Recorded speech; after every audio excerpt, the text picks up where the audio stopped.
Homemade healthy momos செய்யலாமா? So இந்த மோமோஸ் செய்கிறதுக்கு நான் வந்து வீட் ஃப்ளார் தான் எடுத்திருக்கேன், கோதுமை மாவு, அதோடு பார்த்திங்கன்னா கொஞ்சோண்டு எண்ணெய், கொஞ்சோண்டு உப்பு. அதுக்கப்புறம் நான் வந்து இன்றைக்கி பன்னீர் செஞ்சேன் இந்த மோமோஸ்க்காக.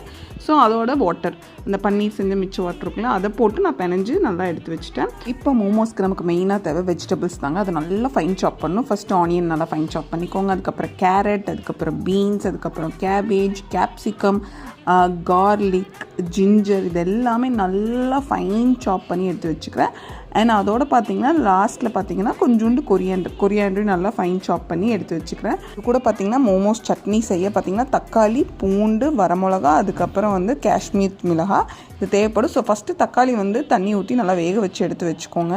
வேக வச்சு தக்காளியிலேருந்து அந்த தோலை உரித்து அதை தனியாக எடுத்து வச்சுக்கோங்க.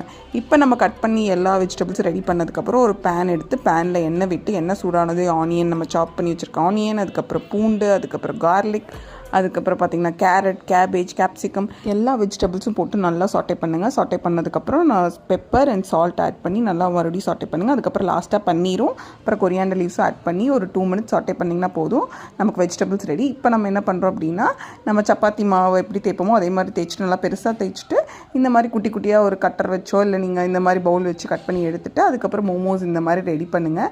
தண்ணி வச்சு நான் வந்து சைடு ஓரத்தை வச்சு அதை வந்து க்ளோஸ் பண்ண வச்சுட்டேன். மோமோஸ் எப்பயும் போல் நம்ம ஆவியில் வேக வச்சிடலாம். அண்ட் இதுக்கு சட்னிக்கு பார்த்திங்கன்னா ஆல்ரெடி சொல்லியிருந்தேன், தக்காளி வேக வச்சு எடுத்தது, அந்த பூண்டு, அதுக்கப்புறம் வரமிளகா போட்டு அரைச்சி அதை எண்ணெயில் வந்து தாளித்து கொஞ்சோண்டு உப்பு போட்டு நல்லா கொதிச்சு வந்தால் நமக்கு மோமோ சட்னி ரெடி. ஸோ இந்த மோமோஸ் பார்த்திங்கன்னா ஃபுல் அண்ட் ஃபுல் ஹோம்மேட் தாங்க. உங்களுக்கு பிடிச்சிருந்தா லைக், ஷேர் அண்ட் சப்ஸ்கிரைப்.